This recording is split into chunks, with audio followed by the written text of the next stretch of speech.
వరదలో మునిగిన వాహనాలకు ఇన్సూరెన్స్ ఇప్పించే దిశగా ప్రభుత్వం చర్యలు చేపడుతోంది. కాసేపట్లో బ్యాంకర్లు, ఇన్సూరెన్స్ కంపెనీల ప్రతినిధులతో భేటీ కానున్నారు సీఎం చంద్రబాబు. వరదల కారణంగా పెద్ద సంఖ్యలో నీట మునిగాయి. 2 వీలర్లు, ఆటోలు, 4 వీలర్లు. లక్షల సంఖ్యలో వాహనాలు నీట మునుగుంటాయని అంచనా వేస్తున్నారు. వాహనాల రిపేర్లకే ఒక్కో కుటుంబం వేలల్లో ఖర్చు పెట్టాల్సిన పరిస్థితి ఉంది. వరద బాధితులకు ఈ భారం తగ్గించే ప్రయత్నం చేస్తోంది ఏపీ ప్రభుత్వం. ఇన్సూరెన్స్ కంపెనీలతో సీఎం చంద్రబాబు సంప్రదింపులు జరుపుతున్నారు. ఇప్పటికే ఇన్సూరెన్స్ ఉన్న వాహనాలెన్ని, ఇన్సూరెన్స్ లేని వాహనాలెన్ని అన్న లెక్కలు కూడా తీస్తున్నారు. ఇన్సూరెన్స్ చెల్లింపుల్లో ఎదురయ్యే సాంకేతిక ఇబ్బందులను పక్కన పెట్టాలని కంపెనీలను కోరనున్నారు ముఖ్యమంత్రి.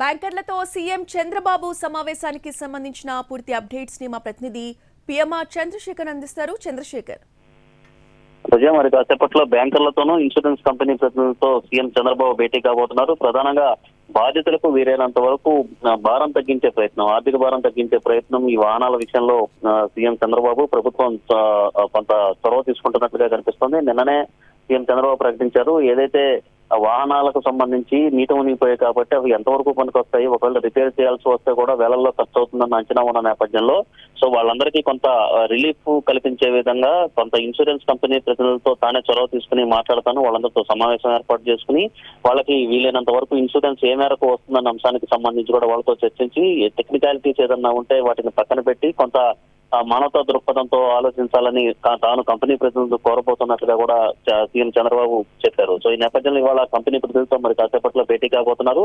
సో ఈ క్రమంలో మొత్తంగా వాహనాలకు ఎన్ని 2 వీలర్స్ కావచ్చు, 4 వీలర్స్ కావచ్చు, ఆటోలు కావచ్చు, వీటిల్లో ఎన్నిటికీ ఈ ఇన్సూరెన్స్ ఉన్నాయి, ఎన్నిటికీ ఇన్సూరెన్స్ లేవు, ఏ కంపెనీలకు సంబంధించిన ఇన్సూరెన్స్ కంపెనీలకు సంబంధించిన వాళ్ళలో ఈ వాహనాలు ఏ ఇన్సూరెన్స్ కంపెనీల దగ్గర చేయించుకున్నాయి. సో ఈ సమాచారాన్ని అంతా తీసుకోవటం, సో దీన్ని కొంత కోఆర్డినేట్ చేసుకుంటూ వీలైనంత ఎక్కువగా భారం పడకుండా అటు ప్రజలకు బాధితులు ఎవరైతే ఉంటారో వాళ్ళ మీద భారం పడకుండా అన్ని రకాల చర్యలు తీసుకునే ప్రక్రియలో భాగంగా ఇన్సూరెన్స్ కంపెనీ ప్రతినిధులతోనూ మరొకవైపు బ్యాంకర్లతోనూ సీఎం చంద్రబాబు మరి కాసేపట్లో భేటీ కాబోతున్నారు. దాదాపు లక్షల సంఖ్యలోనే అటు 2 వీలర్లు కావచ్చు, 4 వీలర్స్ కావచ్చు నీట మునిగిపోయాయి. సో ఒక్కొక్క వెహికల్ కి వేల రూపాయల్లోనే రిపేర్లకు ఖర్చు అయ్యే అవకాశం ఉన్న నేపథ్యంలో ప్రభుత్వం ఈ నిర్ణయం తీసుకున్నట్లుగా మనకు కనిపిస్తోంది. రోజా, రైట్, థ్యాంక్ యూ చంద్రశేఖర్.